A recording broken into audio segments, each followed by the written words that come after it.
এখানে কিন্তু প্রচুর লাউ আছে, প্রচুর লাউ। এখানে দেখা যাচ্ছে কিনা আমি বুঝতেছি না, এই সব দেখা যাচ্ছে কিন্তু এরকম অনেক নষ্ট হয়ে যাচ্ছে। এই জন্য আমরা অনেক সময় দেখি যে অর্গানিক জিনিসের দাম অনেক বেশি চায়, আসলে এই কারণেই। কারণ এটা আসলে খরচ উঠাইতে গেলে, এই খরচ উঠাইতে গেলে তো তখন এই যে লস হয়েছে, লসটা তো হিসাব করতে হবে এর মধ্যে। আর এই জন্যেই অর্গানিক ফসলের দাম অনেক বেশি।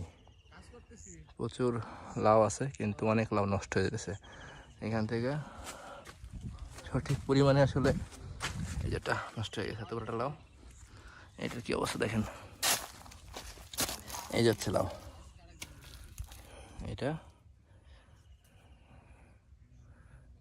এইসব লাউ আর বিক্রি হয় না, তো এগুলো ফেলে দিতে হয়, সে যত বড়ই হোক যত ছোটই হোক। ফলে দেখেন আমি অনেক নষ্ট